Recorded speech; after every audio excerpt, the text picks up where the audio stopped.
اب ہم بات کرتے ہیں اعتکاف کی کہ اعتکاف کیا ہے، اعتکاف کرنا چاہیے یا نہیں کرنا چاہیے، کتنا ضروری ہے۔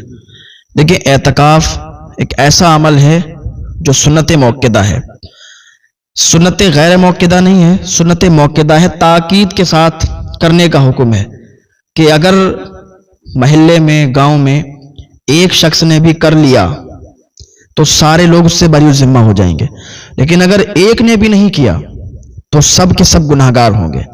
یہ سنت موقدہ ہے، دھیان رکھیے گا، تاکید کے ساتھ اس کا کرنے کا حکم ہے۔ بہت سے گاؤں میں ایسے بھی جانتا ہوں کہ جہاں کوئی بھی اعتکاف میں نہیں بیٹھتا ہے۔ ارے بھائی، اعتکاف میں بیٹھنا چاہیے، اگر کوئی نہیں بیٹھ رہا ہے تو اس کو سمجھانا چاہیے۔ بہت سے لوگوں کو یہ پتہ ہی نہیں ہے کہ اعتکاف ہوتا کیا ہے، اعتکاف کہتے کسے ہیں، تو یہ سمجھنے کی ضرورت ہے۔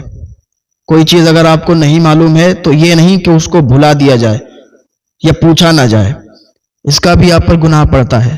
اور اگر کسی کو معلوم ہے وہ بتا نہیں رہا ہے تو اس پر بھی گناہ پڑے گا۔ اگر کہیں پر گناہ ہو رہا ہے، کہیں پر کوئی ایسی چیز ہو رہی ہے کہ جو بتانا ضروری ہے آپ کو اور آپ کو پتہ ہے تو آپ اس کو بتائیں گے۔ اگر نہیں بتائیں گے تو عند اللہ آپ کی پکڑ ہوگی کہ آپ کو پتہ تھا پھر ابھی آپ نے بتایا نہیں، تو اس کی بھی پکڑ ہوگی۔ بہت سی جگہوں پر لوگ ایسے ہیں کہ کچھ مسئلوں کو بیان نہیں کرتے کہ لوگ برا مان جائیں گے۔ ارے بھائی، لوگ برا مان جائیں گے تو انہیں ماننے دو، اپنی آخرت اچھی کرو۔ یہ بھائی دنیا ہے، دارالعمل ہے، جیسا کرو گے ویسا بھرو گے، جیسا یہاں کر کے جاؤ گے ویسا وہاں پاؤ گے۔ اپنی آخرت اچھی کرو۔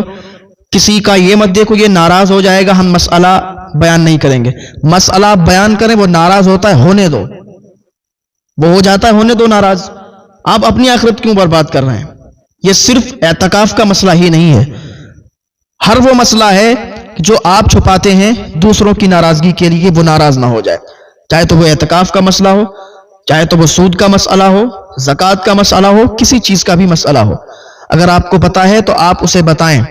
ہو سکتا ہے وہ آدمی سوال کر دے، وہ شخص سوال کر دے آخرت میں کہ اس شخص نے مجھے نہیں بتایا تھا۔ اگر یہ شخص بتا دیتا تو ہو سکتا تھا میں توبہ کر لیتا، میں معافی طلب کر لیتا ہوں، میں اس کام کو چھوڑ دیتا۔ تو وہ چیز جو آپ کو معلوم ہے دوسروں کی ناراضگی کے لیے آپ مت چھپائیے گا، بتائیے گا۔ تو بات چل رہی تھی اعتکاف کی۔ بخاری اور مسلم کی حدیث پاک ہے، حضرت عائشہ رضی اللہ عنہا سے مروی ہے کہ حضور پاک صلی اللہ تعالیٰ علیہ وسلم رمضان المبارک کے آخری 10 دن اعتکاف کرتے تھے۔ پھر آپ صلی اللہ تعالیٰ علیہ وسلم کے بعد آپ کی ازواج مطہرات نے اعتکاف کیا۔ اور حضرت ابو ہریرہ رضی اللہ تعالیٰ عنہ سے بھی مروی ہے کہ حضور پاک صلی اللہ تعالیٰ علیہ وسلم ہر سال رمضان میں 10 دن اعتکاف فرماتے تھے، اور جس سال آپ کا وصال ہوا اس رمضان میں آپ صلی اللہ تعالیٰ علیہ وسلم نے 20 دن کا اعتکاف کیا تھا۔ اور حضرت ابن عباس رضی اللہ تعالیٰ عنہما سے مروی ہے کہ حضور پاک صلی اللہ تعالیٰ علیہ وسلم نے فرمایا، جو شخص اللہ رب العزت کی رضا کے لیے صرف ایک دن اعتکاف کرتا ہے تو اللہ رب العزت دوزخ اور اس کے درمیان 3 خندقوں کا فاصلہ کر دیتا ہے، اور ہر خندق مشرق سے مغرب کے درمیانی فاصلے سے زیادہ لمبی ہے۔ جو شخص رمضان المبارک میں 10 دن اعتکاف کرتا ہے اللہ رب العزت اسے 2 حج 2 عمرے کا ثواب عطا فرماتا ہے۔ اسی میں ایک رات آتی ہے شب قدر۔ حضرت عائشہ صدیقہ رضی اللہ تعالی عنہا فرماتی ہیں کہ حضور پاک صلی اللہ تعالیٰ علیہ وسلم نے فرمایا کہ شب قدر کو رمضان کے آخری عشرے کی طاق راتوں، اور ایک روایت میں ہے کہ 7 راتوں میں تلاش کرو۔ تو اس سے پتہ چلتا ہے کہ اعتکاف کی بہت ساری فضیلت ہے۔ اعتکاف کریں، اعتکاف میں بیٹھیں، اللہ رب العزت کی بارگاہ میں دعا ہے کہ اللہ تعالی ہم سب کو ہدایت کی توفیق عطا فرمائے اور مسائل سمجھنے کی، سمجھانے کی توفیق عطا فرمائے۔ بہت سے ایسے مسائل ہیں کہ جو لوگ ایک دوسرے سے پوچھنے میں شرم کرتے ہیں، بہت سے ایسے مسائل ہیں کہ کچھ لوگ یوں بیان نہیں کرتے کہ وہ سامنے والا ناراض نہ ہو جائے۔ تو سب سے مین چیز ہے کہ مسائل میں نہ ہی شرم، نہ ہی رشتہ داری، نہ ہی تعلقات، کچھ نہیں دیکھنا چاہیے۔ اگر آپ کو پتا ہے تو آپ مسئلہ بیان فرمائیں۔ سامنے والا اگر ناراض ہوتا ہے تو ہونے دیں، سامنے والا آپ سے تعلق توڑتا ہے تو توڑنے دیں، مگر اپنی آخرت، سامنے والے کے لیے اپنی آخرت برباد مت کریں۔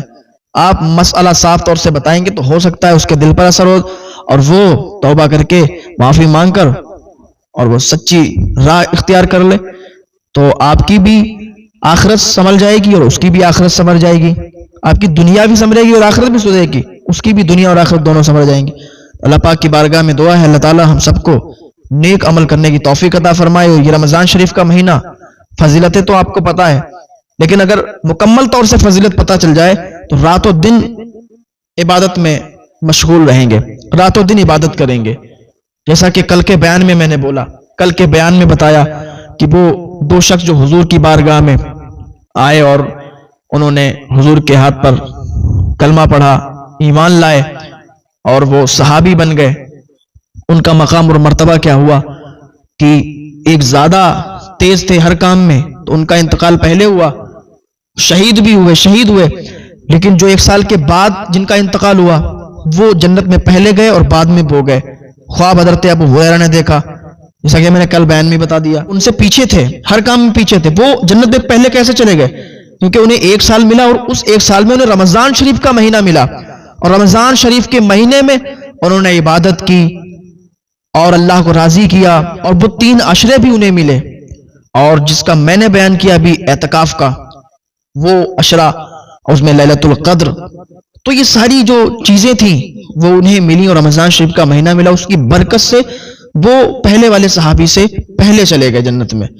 تو اتنی زیادہ فضیلت ہے, اور آج اگر ہم حیات ہیں, ہم زندہ ہیں, اللہ تعالیٰ نے یہ بہت بڑا فضل ہم پر فرمایا ہے, بہت بڑا کرم ہم پر فرمایا ہے کہ اللہ تعالیٰ نے یہ مہینہ ہمیں نصیب فرمایا.